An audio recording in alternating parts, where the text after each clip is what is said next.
And the guys at the local paint shop are ready to cut me out of their wheel. They really are, because I keep bugging them with this thing, and they said you can't stain something and make it lighter than what it is to start with. And this is lighter than what new walnut looks like. Now I could sand this down, you know, just a few thousandths of an inch below this orange finish is red walnut. It'll look new if I just take the patina off of it. But there again, that devalues it. That wasn't in the deal when the man sent me this thing to work on. And so I've had to try to figure out a way to finish this, and I've been saving pieces of wood like this that actually came from this same piece of wood. They were ripped off the sides or off the top as I made it, and I've saved pieces, and I've got paint stain swatches all over these things. First I tried lightening it with Clorox and water, half and half. It gave it kind of a greenish color. And another thing is, these fluorescent lights they're not real. Fluorescent lights are of the devil.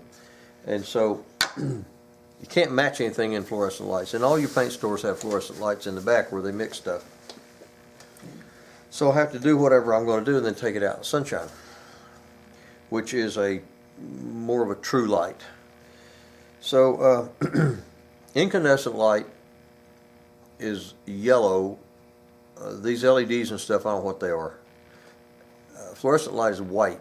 Sunlight is more of a full spectrum, and it's a little more red looking. So to really see what it looks like, you got to take it out in the sunshine.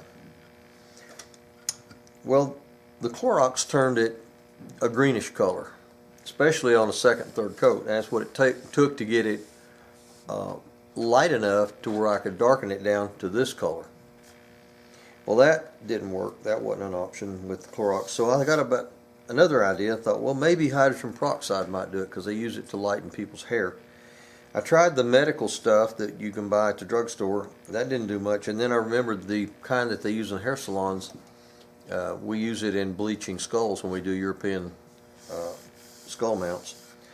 And I had some of that, and it's quite a bit stronger. So I think I put 3 coats on here. And I did all this stuff on my trial piece before I did anything on this. I've worked for 2 weeks to try to figure this out before I'm making this tape even.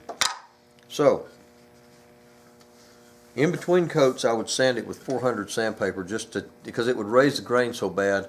It would be so rough that if I left it that way and stained it, it would soak in really, really deep. And I played with some yellow stain, took a little red tint coloring and put in it, tried some other red stain. That had too much of a brown to it. So I just took plain yellow, just primary color yellow, and put it in with some yellow stain. Made some stuff that wasn't a whole lot different than UT orange, basically. But it's a stain color. And when you mix, after putting 3 coats of hydrogen peroxide on this and then sanding it down to 400, and then put this orange paint looking stuff on here, wipe it off, and then put a coat of finish on it, it came up with this, which is a fairly orange version of walnut, because that's what real walnut looks like. That's just a piece that I cut off. But this is with the orange added to it. So I feel pretty safe in going ahead with this process after all this time trying to figure out how to do it. This has really been a challenge. It's my wife can tell you, I've been pretty tense last week and a half till I got on the right track. I think the hydrogen peroxide kind of turned the corner with me, but now I'm sanding the last little bit with 400, and I'm going to put the first coat of stain on it, or the only coat of stain on it. After that, what I'm going to do to tweak it, which I know I'll have to tweak it a little bit, is I will add some stain to my finish. I can tint the finish and kind of ooch it a little bit one way or the other by tinting the finish when I put the finish on, because my finish is clear as water. And then That's hard for me to talk and do anything at the same time. Anyway, here we go again. Last time to sand it, and I will get back to you when this finish starts getting a little further along, and hopefully it won't take too many coats of the tinted finish to age it out and make it look like the original here. That's just a halfway detailed summary of what I've been up to for 2 weeks. And the owner of this gun is being very patient with me. So kudos to Michael Grasso in Pennsylvania. I told you, UT Orange.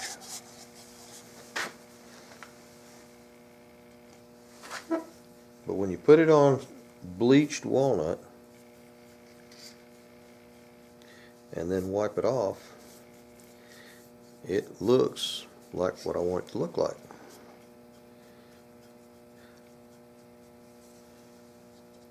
My wife can tell you this became an obsession with me to find this solution. One guy at the paint store thinks that I have completely flipped out. Another guy worked with me a lot and finally gave up on me, and I paid him something anyway for his time. Another one was just thoroughly disgusted with me and just went on about his business.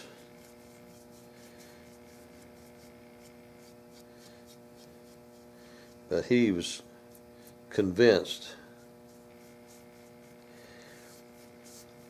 that I was a wacko. But quitting on this project, not making this happen, was just not an option. This is going to happen. Alright, there's the stock. There's with orange stain on it. But watch what happens when I wipe it off. And when I put the finish on that and it gets a gloss to it, it's not going to be that far off.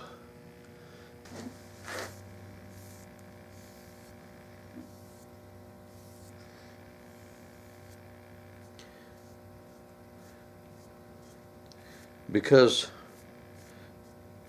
putting the clear finish over the stain actually changes the color of it a little bit. Each step of this thing is still an experiment. That's why I went through so many steps with the trial pieces of wood before I ever put it on this.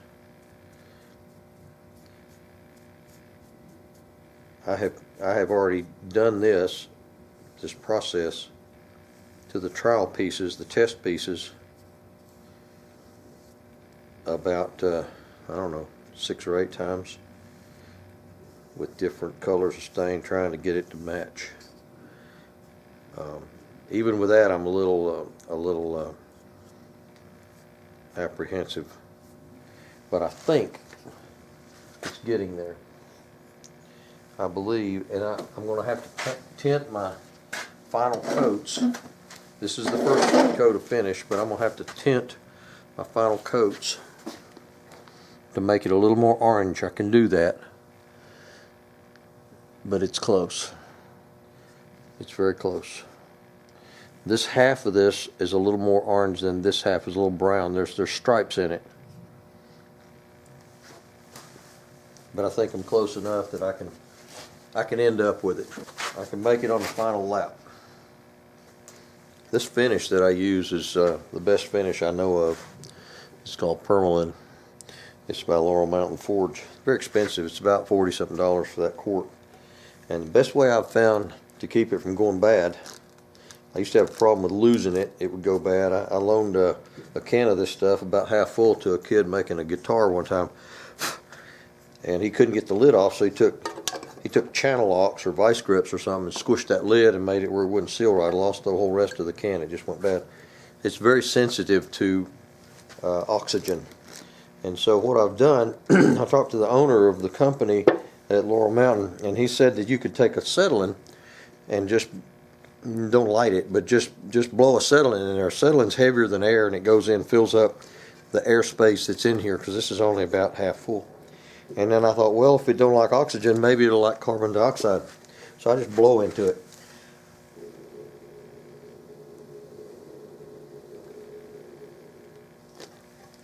And then I slam the lid on it. I squeeze the air out of it, and then whenever I seal it and I turn it loose, it stays crushed in and keeps a vacuum on it.